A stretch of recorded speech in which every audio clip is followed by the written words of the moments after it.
അത് വൈഫ്. അല്ല മാഡം, ഞാൻ വിളിച്ചതെന്നറിയോ? ഒന്നാമത്തെ കാര്യം ഞാൻ പറയാം, എനിക്ക് ഇവളോട്ട് ഡിവോഴ്സ് വേണം. ഡിവോഴ്സ് വേണം.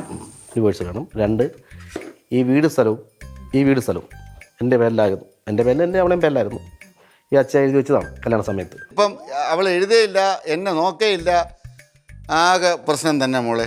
ഞാൻ കുളിച്ചും പച്ചിങ്ങ ഇറങ്ങുന്ന സമയത്ത് എണ്ണ തറയിലൊഴിച്ച് എന്നെ വഴിക്ക് വീണ് കാലിൽ പൊട്ടലായിരുന്നു. അത് പ്ലാസ്റ്റർ ഇട്ട് ഇവിടെ കിടന്നപ്പം പോലും കഞ്ഞി വെള്ളം എല്ലാം ഓൺലൈനിൽ വരുത്തി ഉള്ള ഇതാ. തിന്നുക, കിടക്കുക, എന്നെ 10 പറയുക, അവനെ 10 പറയുക. തിന്നുക, കിടക്കുക, എന്നെ 10 പറയുക, അവനെ 10 പറയുക. ഇവളുമായിട്ട് ഒരു കാര്യത്തിലും അഡ്ജസ്റ്റ് ചെയ്ത് പോകാൻ എനിക്ക് പറ്റില്ല. കാരണം ഈ രാവിലെ തൊട്ട് ഞാൻ ഡിവോഴ്സ് ഇതൊന്നും വേറെ ഒന്നുമല്ല. ഈ നാട്ടിൽ നമുക്ക് സംശയം 24 മണിക്കൂർ സംശയം വരാൻ തന്നെ കാരണം, ഞാൻ കുറച്ച് ദിവസം ആറ്റിങ്ങലായിരുന്നു ജോലി ചെയ്യുന്ന സമയത്ത് അച്ഛൻ ഇതേപോലെ റൂമിൽ കിടക്കും. ഇവിടെ ആരോ വന്നു എന്ന് പറഞ്ഞ് ചെറിയൊരു പ്രശ്നമായി. അപ്പം അച്ഛൻ ഇത് എന്നെ വിളിച്ചറിയിച്ചു. ഞാൻ ഇവിടെ വന്നു, ചെറിയ സംസാരമായി.